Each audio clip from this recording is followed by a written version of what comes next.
नमस्कार दोस्तों, perfect success point में आपका स्वागत है। आइए हम लोग थर्ड पार्ट की तरफ बढ़ते हैं। दोस्तों, मुझे पता है कि किसी किसी बच्चों को थोड़ा पढ़ने में प्रॉब्लम हो रही होगी क्योंकि कॉपी से थोड़ा हिल डुल जा रहा होगा, लेकिन यकीन मानिए हम लोग दिन प्रतिदिन इस पर सुधार कर रहे हैं और मैं कोशिश करूंगा कि आपको अच्छे से पढ़ा पाऊं और आपको अच्छे से समझ में आए। थोड़ा सा बस आप मेरे साथ कदम से कदम मिलाकर चलिए, यकीन दिलाता हूं बहुत अच्छे से साइंस क्लियर करेंगे हम लोग। चलिए आज पढ़ते हैं द्रव के बारे में। द्रव क्या है? सबसे पहले द्रव वह है जिसकी आकृति निश्चित होती है, निश्चित नहीं होती, आयतन निश्चित होती है। ठीक है, तो आकृति निश्चित नहीं होती है और आयतन निश्चित होता है। अब मैंने बोला आकृति निश्चित नहीं होती, इसका मतलब जैसे कि अगर कोई द्रव को हम बोतल में रखेंगे तो वह बोतल का आकार का हो जाएगा, अगर हम थाली में रखेंगे तो थाली का आकार का हो जाएगा, यानी कि आकृति बदल रही है, आकृति निश्चित नहीं होती। आप ये समझ गए होंगे। आयतन निश्चित होता है। अब आयतन का मतलब द्रव की मात्रा कितनी है। मैंने बताया था जैसे 1 लीटर जल है और 1 लीटर जल है, आप इसको एक बोतल में रखें या थाली में रखें या कहीं भी रखें, वह 1 लीटर ही रहेगा, यानी कि द्रव का आयतन निश्चित और आकृति निश्चित नहीं होती, यानी अनिश्चित होती है। अगला पॉइंट, द्रव का घनत्व ठोस के घनत्व से कम होता है। इसका कहने का मतलब यह है कि द्रव का जो घनत्व होता है, जो ठोस थोड़ा ज्यादा पास पास रहते हैं, पास पास ज्यादा रहेंगे, ज्यादा गाढ़ा होंगे, तो वह उसका घनत्व, ठोस का घनत्व ज्यादा रहेगा, यानी कि ठोस के घनत्व से तो कम होता होगा ना द्रव का घनत्व। तो वही बात मैंने लिखा है कि द्रव का जो घनत्व है ठोस के घनत्व से कम होता है। घनत्व को डेंसिटी बोलते हैं। ठीक है, अब तीसरा पॉइंट द्रव के बारे में कि द्रव जो होते हैं प्रायः असंपीड्य ही होते हैं, मतलब बहुत ज्यादा दबाया नहीं जा सकता, लेकिन ठोस की तुलना में संपीड्य होते हैं। मतलब ठोस से तुलना करें तो कहा जा सकता है कि ठोस बिल्कुल नहीं दबेंगे और द्रव उसकी अपेक्षा थोड़ा सा दब जाएगा। ठीक है, जैसे एग्जाम्पल आप ले लीजिए, एक सिरिंज लीजिए। ठीक है, मैं क्या बताया कि एक सिरिंज लीजिए और एक सिरिंज में मैंने देखा कि एक सिरिंज में आप गैस भरिए। ठीक है, गैस से एक सिरिंज में, एक सिरिंज लीजिए और इस सिरिंज में द्रव है, और एक सिरिंज लीजिए जो इंजेक्शन होता है, मैं तो अब फिगर बनाने वाला नहीं हूं, और एक सिरिंज लीजिए जिसमें ठोस हो। समझ में आए? जब हम तीनों लेंगे और इस सिरिंज को जैसे ही दबाएंगे कि देखेंगे कि गैस जो है दब जाएगा, द्रव जो है थोड़ा सा दबेगा और ठोस नहीं दबेगा। यानी ठोस असंपीड्य होते हैं, द्रव भी असंपीड्य ही होते हैं, लेकिन ठोस की तुलना में संपीड्य होते हैं। गैस संपीड्य, मैंने बताया था संपीड्य उसे बोलते हैं जो दब जाए, यानी कि गैस संपीड्य होते हैं। समझ में आ गया? और ठोस असंपीड्य, द्रव भी लगभग असंपीड्य ही होते हैं, वही मैंने बताया। तीसरा पॉइंट, चौथा पॉइंट, द्रवणांक और क्वथनांक ठोस से कम होता है। अब मैंने कल बता दिया था क्वथनांक जो होता है उबलने वाला ताप और द्रवणांक जो होता है गलने वाला ताप। तो ये तो ठोस से कम ही होगा ना, क्योंकि ठोस में ज्यादा होता है, गलने का ताप ज्यादा होता है ठोस का, उबलने का ताप ठोस का ज्यादा होता है, लेकिन द्रव का ठोस की अपेक्षा कम होता है। हम लोग ठोस और द्रव में अभी तुलना कर रहे थे। ठीक है, तो जब भी पूछे कि द्रव में ज्यादा द्रवणांक होता है कि क्वथनांक होता है कि ठोस में, तो आप बोलेंगे कि ठोस का ज्यादा उच्च होता है और द्रव का द्रवणांक और क्वथनांक जो होता है ठोस से कम होता है। अगला पॉइंट, तरलता। तरलता मतलब आप समझते हैं बहने की प्रवृत्ति होती है जिसमें, तो आप सभी जानते हैं कि द्रव में बहने की प्रवृत्ति निरंतरता होती रहती है। आप देखते हैं कि नदी बहती रहती है, कोई पानी जमीन पर गिर जाएगा तो एक जगह से बहकर दूसरा जगह चला जाएगा, यानी कि बहने की प्रवृत्ति होती रहती है। तो ये सब द्रव का पॉइंट है। अब बात आता है आपके सामने कि मैंने कल बताया था घनत्व जो होता है वह ज्यादा होता है ठोस का, द्रव का कम होता है। तो इसी में हम एक दो एग्जांपल, अगर आपसे कोई पूछ दे एग्जाम में आ जाए कि शहद का घनत्व ज्यादा होता है कि स्याही का, तो शहद का घनत्व तो ज्यादा होता है, शहद थोड़ा और गाढ़ा होगा स्याही से। कैसे? एक क्रियाकलाप करते हैं हम लोग, दो हम लोग ग्लास लेते हैं, ठीक है, जो बाहर से दिखता हो, जो शीशा का या कुछ भी हो सकता है ग्लास। इसमें एकदम सिरे से एकदम सटाकर इसमें स्याही डालेंगे। जैसे एक देख लीजिए यहाँ पे एक बूंद जैसा है, सटाकर स्याही डालेंगे, फिर शहद भी डालेंगे दूसरे ग्लास में। हम देखेंगे स्याही जो है आकर पूरा पानी में धीरे धीरे मिल रहा है, लेकिन शहद जो है एकदम कोना पकड़े, किनारे पकड़े ही नीचे आ गया। यानी कि जल्दी मिलने की प्रवृत्ति स्याही में है, और स्याही में जल्दी मिलने की प्रवृत्ति है, यानी कि घनत्व जो है स्याही का वह कम है शहद से। शहद का घनत्व ज्यादा गढ़ा है, इसलिए नहीं मिल पाया। समझ में आ गया? तो ये एग्जाम्पल क्रियाकलाप हमने करके देखा। स्याही का विसरण शहद की तुलना में शीघ्र हो जाता है, ठीक है ना। स्याही जल्दी मिल जाता है, विसरण मतलब मिलना, घुलना, ठीक है। दो पदार्थ स्वतः एक दूसरे मिलने की प्रवृत्ति विसरण कहलाती है। तो स्याही का विसरण शहद की तुलना में जल्दी हो जाता है। समझ में आ गया? आइए, अब यहाँ पे लिखा हुआ है कि ठोस के कणों का विसरण का वेग उच्च ताप पर बढ़ जाता है। कहने का मतलब यह है कि देखेंगे कि कैसे भाई ठोस का जो कण होता है वह अगर उच्च ताप पर, टेम्परेचर थोड़ा सा बढ़ जाए तो जल्दी मिल जाएगा। एग्जाम्पल से समझते हैं आप, तब फिर इस पॉइंट पर मैं आपको लाऊंगा। क्रियाकलाप से समझते हैं एनसीईआरटी का। हम लोग दो ग्लास लिए, ठीक है। नीला थोथा जो नीले रंग का होता है इसमें डाले, घोले, ठीक है। यह गर्म पानी है, याद रखिएगा, यह गर्म पानी है। जैसे ही नीला थोथा इसमें भी डाले, यह ठंडा पानी है, नीला थोथा इसमें भी डाले। इसको कॉपर सल्फेट भी बोलते हैं, CuSO4, नीला रंग का होता है। तो आपको पता है नीला रंग का है तो यह जाके नीला ही होगा पानी। तो देखेंगे गर्म जो पानी है वह जल्दी नीला हो जा रहा है, लेकिन ठंडा पानी थोड़ा इसकी तुलना में देर से नीला होगा। समझ में आ गया? इसका मतलब यह है कि जैसे ही ताप बढ़ा, गर्म पानी है, ताप बढ़ा तो विसरण मतलब मिलने की प्रवृत्ति बढ़ गई। तो वही मैंने लिखा है कि ठोस के कणों का जो विसरण का वेग होता है उच्च ताप पर बढ़ जाता है। समझ में आ गया? आइए, अगला पॉइंट है, यहां पे देखेंगे हम लोग कि ठोस, द्रव, गैस सभी पदार्थ द्रव में विसरित होते हैं। सभी पदार्थ जो है द्रव में घुल जाते हैं। अब आप बोलेंगे क्या द्रव जैसे पानी में ठोस घुलता है, द्रव घुलता है, गैस घुलता है? तो ठोस आप देख लीजिए, पानी में जैसे चीनी घुल गया या मतलब कुछ ना कुछ चीज घुल सकता है, ठीक है, तो विसरित हो जाते हैं। द्रव में क्या, जैसे दूध में पानी मिलाया गया तो द्रव विसरित हो गया। और गैस क्या है, जैसे पानी में आप जानते हैं कि ऑक्सीजन रहता है, तो यानी कि गैस मिला हुआ है। समझ में आ गया? तो ठोस, द्रव, गैस जो होते हैं सभी द्रव में घुल जाते हैं, द्रव में विसरित होते हैं। समझ में आ गया? द्रव का जमना अगला पॉइंट है। अब द्रव का जमना आप सभी जानते हैं कि जमना मतलब क्या हुआ, जैसे पानी है, पानी जमकर बर्फ हो गया, इसे जमना बोलेंगे।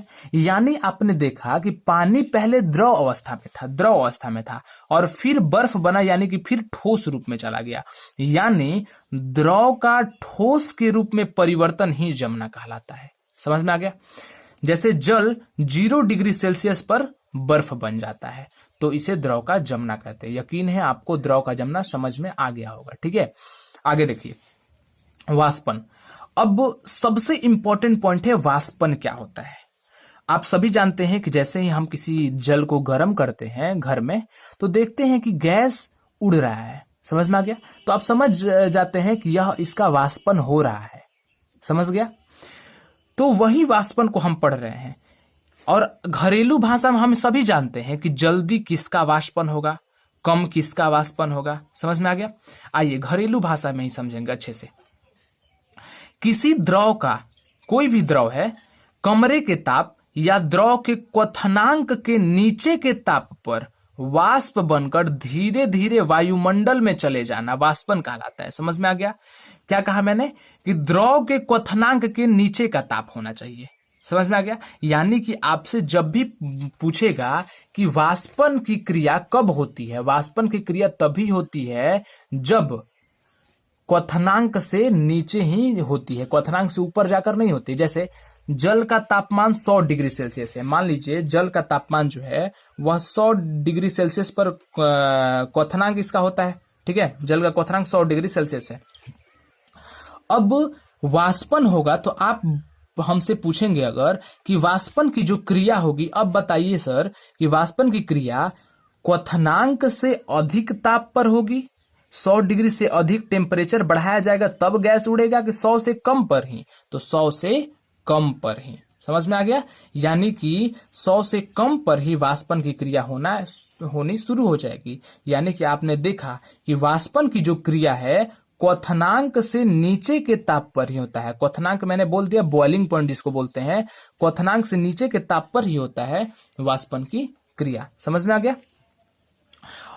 ये परिभाषा है, आप वाष्पन की क्रिया जो 9th के बच्चे हैं वह अच्छे से इसको समझ सकते हैं कि किसी भी द्रव का कमरे के ताप या द्रव के क्वथनांक के नीचे के ताप पर वाष्प बनकर धीरे धीरे वायुमंडल में जाने की क्रिया, वायु वाष्प बनकर धीरे धीरे वायुमंडल में जाता है। तो नीचे के द्रव के क्वथनांक से नीचे के ताप पर, क्वथनांक से नीचे के ताप पर धीरे धीरे वायुमंडल में जाने की प्रक्रिया वाष्प बनकर वाष्पन कहलाती है। समझ में आ गया? अब सबसे पहला मन में आएगा कि वाष्पन होती क्यों है भाई, कैसे होती है वाष्पन? कुछ ना कुछ कारण तो होता होगा। हाँ जरूर है।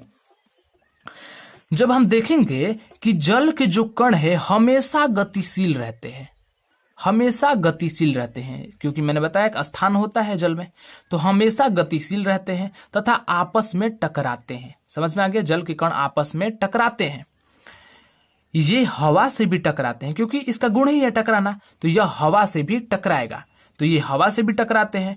फलस्वरूप क्या होता है, जैसे ही टकराते हैं तो इनमें अत्यधिक ऊर्जा आ जाती है। समझ में आ गया? टकराते टकराते किसी भी चीज, जैसे दो पत्थर रगड़ेंगे तो टकराते टकराते उसमें आग उत्पन्न हो जाती है, यानी ऊर्जा आ जाती है।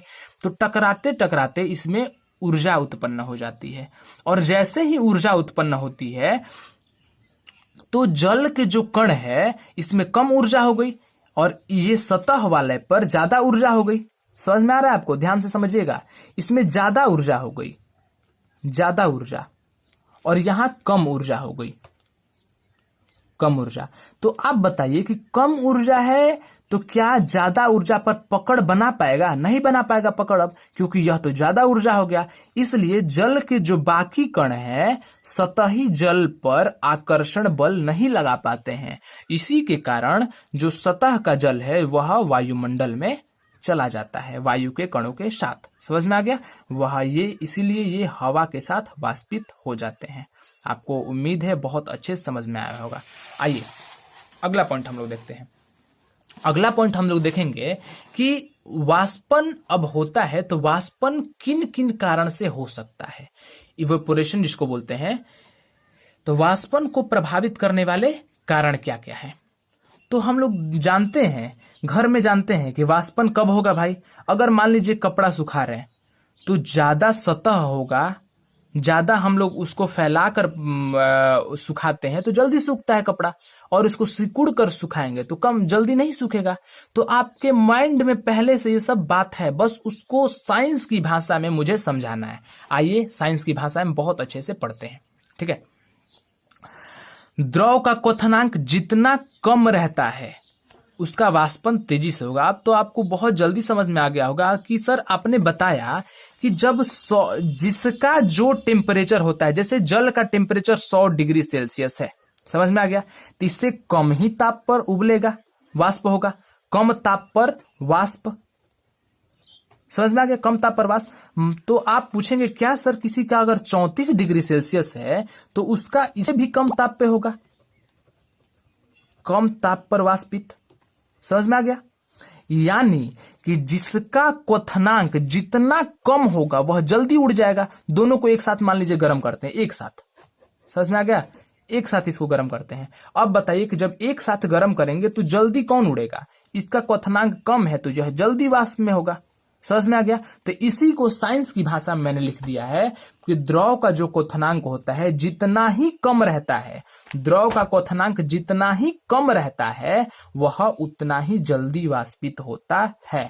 तो पहला पॉइंट आप लोग रट लीजिएगा। समझ में आ गया? एग्जाम्पल क्या है, ईथर का क्वथनांक 34 डिग्री होता है। समझ में आ गया? ईथर का क्वथनांक एग्जाम में अगर आ जाएगा कि ईथर का क्वथनांक कितना होता है, 34 डिग्री सेल्सियस, और जल का क्वथनांक 100 डिग्री सेल्सियस। समझ में आ गया? इसी पर उबलना यह स्टार्ट होता है। अब बताइए, आपसे मैं क्वेश्चन कर रहा हूं कि ईथर और जल में से जल्दी कौन वाष्पित होगा? तो ईथर और जल में से जल्दी वाष्पित होगा ईथर। समझ में आ गया? क्योंकि इसका क्वथनांक कम है, तो जिसका क्वथनांक कम रहेगा वह उसका वाष्पन उतनी ही तेजी से होता है। अगला पॉइंट, जिसका तापमान ज्यादा रहेगा उतनी ही तीव्रता से वाष्पन होगा। अगर तापमान ज्यादा रहेगा तो तीव्रता से वाष्पन होगा।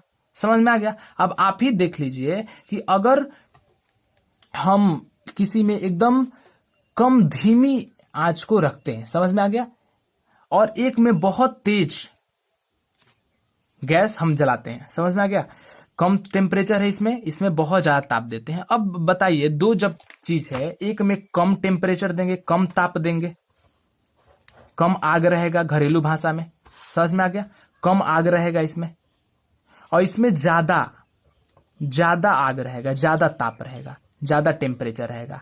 अब बताइए जल्दी कौन उड़ेगा? जिसमें ज्यादा ताप है वह जल्दी उड़ेगा। समझ में आ गया? यानी कि तापमान पर निर्धारित होता है, तापमान ज्यादा होगा तो तीव्रता से उतनी ही जल्दी वाष्पन होगा।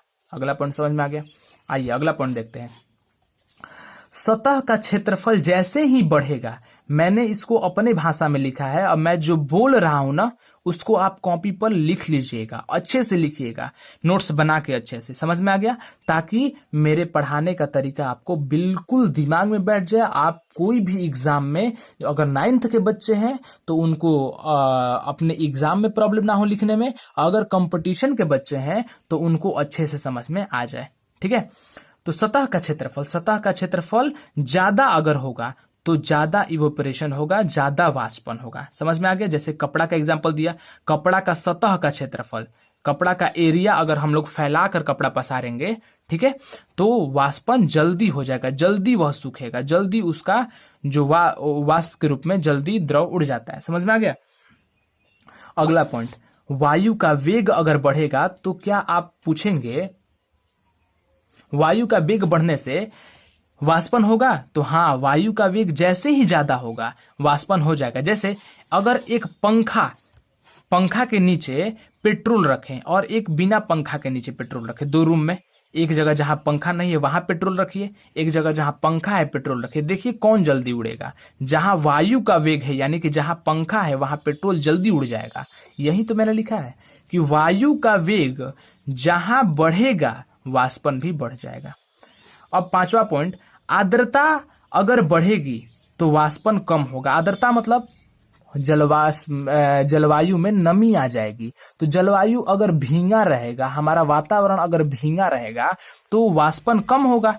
कपड़ा आप सुखा के देख सकते हैं कि अगर वायु में ज्यादा नमी है, ज्यादा भींगा हुआ है तो जल्दी वाष्पन की क्रिया नहीं होती है। अगर यही वायु सूखी हुई है वायु में तो वाष्पन जल्दी होता है। समझ में आ गया? अब आप बोलेंगे कि ह्यूमिडिटी क्या है, आर्द्रता क्या है? तो आर्द्रता मैं आपको बता दूं कि आर्द्रता होता है एक निश्चित ताप पर वायु में जलवाष्प की निश्चित मात्रा रहती है। मान लीजिए कि टेम्परेचर बढ़ाया घटाया नहीं जा सके, तो हम लोग के वायुमंडल में निर्धारित रहता है कि हमारे यह जलवायु में इतनी ही मात्रा में जल रहनी चाहिए। ठीक है? और उस मात्रा से अगर जल जैसे ही बढ़ता है, मात्रा से जल जैसे ही अधिक होता है तो उसको बोलेंगे कि आर्द्रता बढ़ गया, भाई नमी बढ़ गई। और उस मात्रा से जल जैसे ही कम हो गया कहेंगे कि भाई आर्द्रता में कमी आ गई, नमी में कमी आ गई, यानी कि वह हवा शुष्क हो गई, सूखी हो गई। समझ में आ गया? आर्द्रता क्या है? ह्यूमिडिटी। तो ह्यूमिडिटी अगर बढ़ेगी, आर्द्रता बढ़ती है तो वाष्पन की क्रिया में ठंडक उत्पन्न होती है। आइए पढ़ते हैं कैसे होती है। आपने बहुत देखा होगा कि एक मिट्टी का घड़ा हो, उसमें पानी रखने से बाद में मिट्टी का पानी ठंडा हो जाता है। समझ में आ गया? तो यह क्यों होता है? कुछ ना कुछ तो कारण होता होगा। हाँ, आपने देखा कि जल का जो सतह का जो जल है, ऊपरी जो जल है सतह का जल, वह क्या करता है? भीतरी जल से ऊर्जा लेता है, भीतरी जल से उष्मा ऊर्जा ग्रहण करके अत्यधिक ऊर्जा प्राप्त करके और वायु में गैस के रूप में चले जाता है। यह क्या करता है? यह करता है कि अत्यधिक ऊर्जा अंदर से लेता है। समझ में आ गया। अंदर का ऊर्जा खींचता है इसको बाहर, और बाहर खींचकर यह तो वायु से, मैंने आपको पहले बताया था कि वायु से यह हरदम टकराएगा इसके कण से। समझ में आ गया। तो इसमें क्या होगा कि भीतरी जल से यह ऊष्मा ग्रहण करके और वायु में उड़ जाता है। जैसे ही वायु में यह उड़ जाता है, भीतरी जल का तापमान कम हो जाता है, अतः यह इसे ठंडक मिलती है। समझ में आ गया। तो आप बोलेंगे, अगर आ जाएगा क्वेश्चन कि एक घड़े का पानी रखने पर 1-2 घंटा बाद ठंडा हो जाता है, क्यों? तो आप बोलेंगे कि चूंकि घड़े में बहुत छिद्र होते हैं। समझ में आ गया। और जल के सतह के जो जल हैं वह अंदर के जल के से ऊष्मा ऊर्जा ग्रहण करके सतह पर आ जाते हैं, और सतह पर आकर छिद्र के द्वारा वह वाष्पित हो जाते हैं। समझ में आ गया। इस प्रकार भीतरी जल का तापमान कम हो जाता है और वह ठंडा हो जाता है। इसी प्रकार आप देखेंगे कि गर्मी के दिनों में सूती कपड़ा हम पहनना ज्यादा पसंद करते हैं। क्यों? क्योंकि गर्मी के दिनों में हमारे शरीर से पसीना निकलता रहता है। समझ में आ गया। गर्मी के दिन में हमारे शरीर से पसीना निकलता है, और पसीना निकलता है चूंकि जो सूती कपड़ा है वह जल का अच्छा शोषक है, जल को अच्छी तरह से सोख लेता है। समझ में आ गया। तो जल को अच्छी तरह से सोख लिया और सतह पर ला दिया जल को, और जैसे ही जल को सतह पर लाया, क्या हुआ कि यह जल जो है वाष्प के रूप में बदल गया। समझ में आ गया। वाष्प के रूप में उड़ गया। इसलिए हमें गर्मी के दिनों में सूती कपड़ा आरामदायक लगता है। समझ में आ गया। चलिए दोस्तों, तो इस प्रकार आज का टॉपिक यहीं खत्म हुआ। हमने द्रव बहुत अच्छे से ठोस द्रव पढ़ लिया। अब कल से गैस स्टार्ट करेंगे। दोस्तों, मैं उम्मीद करता हूं आपको समझ में आ रहा होगा, और आप अगर पढ़ रहे हैं, आपको कुछ भी दिक्कत हो रहा है, कोई भी बच्चे हैं, आप कमेंट बॉक्स में जरूर लिखें कि आपको दिक्कत कहाँ आ रही है, किस प्रकार की दिक्कत आ रही है, ताकि हम उसे अच्छी तरह से आपको पहुंचा सके। समझ में आ गया। मैं कोशिश कर रहा हूं कि आपका एक भी क्वेश्चन ना छूटे। ठीक है। कल हम लोग एनसीईआरटी के क्वेश्चन भी करेंगे, फिर आगे गैस के रूप में हम लोग अच्छे से बढ़ेंगे। समझ में आ गया। नमस्कार दोस्तों, अगर आप लोग को अच्छा लगे तो जरूर इसे सब्सक्राइब करें, और अधिक से अधिक बच्चों के पास इसे पहुंचाएं। धन्यवाद।